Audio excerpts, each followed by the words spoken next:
Hoy Gustavo Petro entró al Palacio de Miraflores, por primera vez desde que Maduro está en Brooklyn, y lo que se discutió en esa sala esta tarde puede cambiar el mapa de la región. Quédate porque lo que viene es el análisis que nadie más está haciendo esta noche.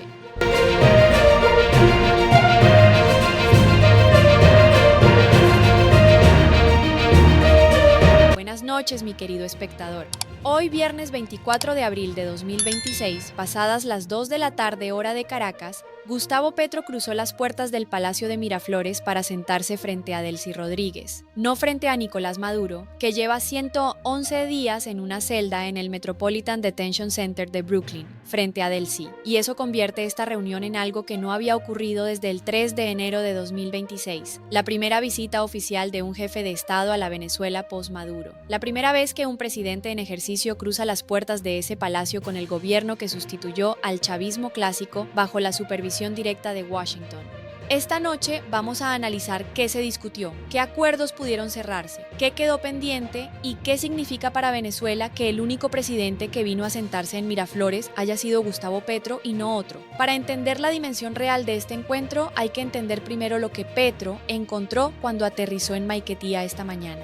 No encontró el Venezuela de Maduro, no encontró el palacio blindado con milicianos en la puerta y cadenas nacionales obligatorias en todos los canales. Encontró un país en proceso de transformación silenciosa que desde afuera parece tranquila, pero desde adentro es profunda y acelerada. Delcy Rodríguez ha cambiado 17 ministros en 111 días. Ha detenido a 3 empresarios vinculados al chavismo en el marco de investigaciones anticorrupción que Washington observa de cerca y que forman parte de los compromisos implícitos del acuerdo de transición. Ha iniciado una limpieza militar discreta que ha removido figuras clave de las Fuerzas Armadas Nacionales Bolivarianas que durante años fueron la columna vertebral del poder de Maduro. Ha firmado nuevas leyes de inversión. Ha recibido al FMI, ha recibido al Banco Mundial, ha levantado las restricciones a los vuelos internacionales que durante años mantuvieron a Venezuela aislada del mundo, ha permitido que aerolíneas europeas y americanas vuelvan a operar en el país, ha abierto la economía a inversiones extranjeras en sectores que el chavismo tenía cerrados. Y todo eso lo ha hecho en 111 días. Todo eso lo ha hecho sin dar una fecha electoral, sin reformar el CNE, sin liberar a los 477 presos políticos que el Foro Penal sigue registrando, sin dar un monto concreto para el aumento salarial que prometió para el 1 de mayo. Ese es el Venezuela que Petro encontró hoy. Un país que cambia por arriba con velocidad sorprendente, pero que todavía no ha cambiado por abajo, donde viven los venezolanos reales. La agenda de esta reunión tenía 2 ejes principales que merecen ser analizados por separado, porque son muy distintos en naturaleza y en implicaciones políticas y económicas para toda la región. El primero y más urgente era la seguridad fronteriza. Los 2.219 kilómetros de frontera entre Colombia y Venezuela son uno de los focos de mayor inestabilidad de toda Sudamérica. En esa franja inmensa conviven el Ejército de Liberación Nacional, el Frente 33 de las disidencias de las FARC, el Tren de Aragua y redes de narcotráfico, minería ilegal y contrabando que operan cruzando de un lado al otro sin que ninguno de los 2 gobiernos haya podido detenerlos de manera sostenida y efectiva. El Catatumbo, esa región que abarca parte de norte de Santander y limita con el estado venezolano de Táchira, es el epicentro de esa violencia. Los cultivos ilícitos en esa zona han crecido durante los últimos años mientras los grupos armados disputan el control territorial con una ferocidad que ha desplazado a comunidades enteras de campesinos e indígenas. Petro lo dijo con una claridad brutal en su Consejo de Ministros de esta semana. Si no hay inteligencia, las bombas caen donde no es. Si los disparos se dan sin inteligencia, terminan matando a la gente como ya ha pasado en Colombia.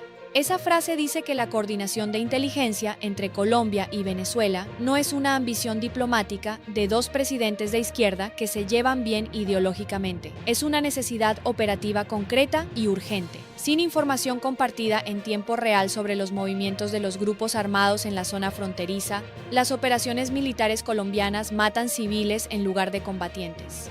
Y los grupos siguen cruzando la frontera con total impunidad hacia el lado venezolano, donde durante años el régimen de Maduro los toleró o incluso los protegió activamente. El segundo eje era la energía.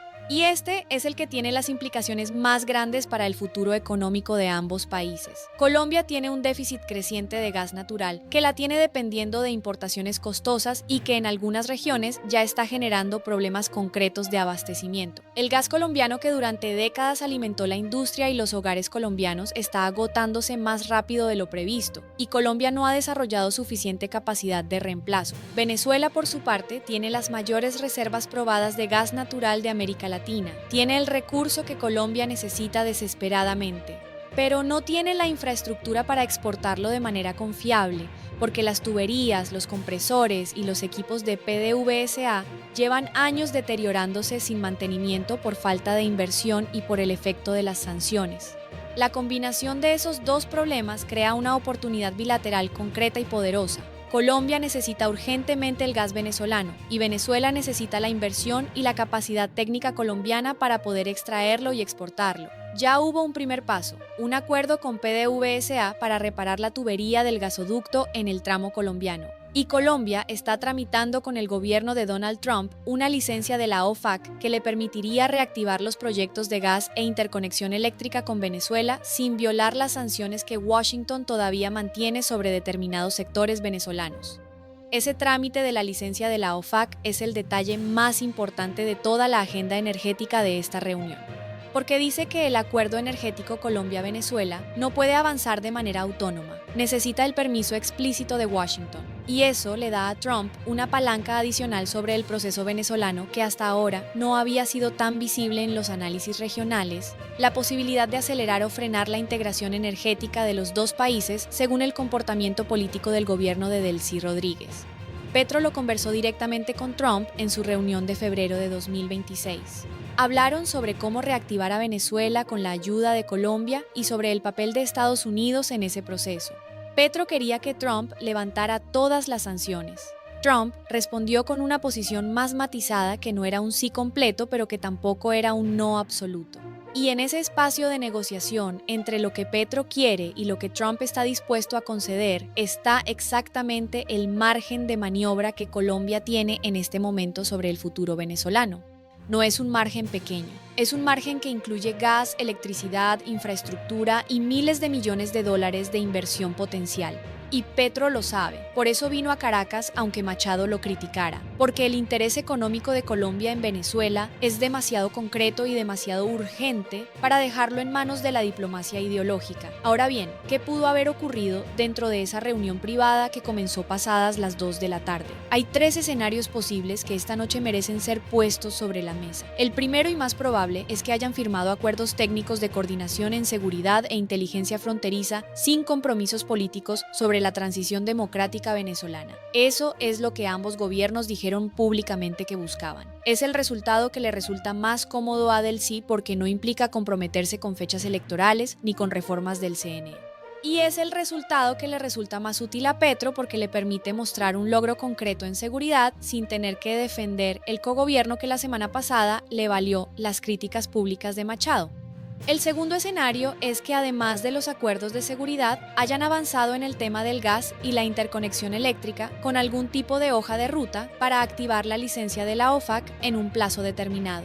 Ese resultado sería significativamente más importante porque significaría que Colombia se convierte en un actor económico central en la normalización venezolana. No solo un vecino que coordina patrullajes fronterizos, un socio energético estratégico cuya participación en la reconstrucción de Venezuela está avalada por Washington y que tiene intereses concretos en que esa reconstrucción funcione.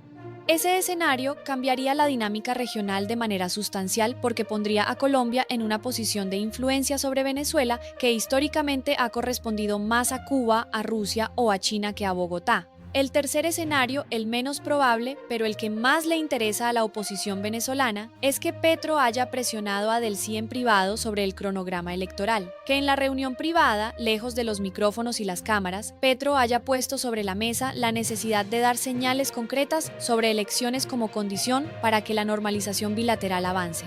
Ese escenario es el que Machado podría celebrar aunque públicamente lo critique, pero es también el más difícil de confirmar porque estas conversaciones no se filman y no se publican.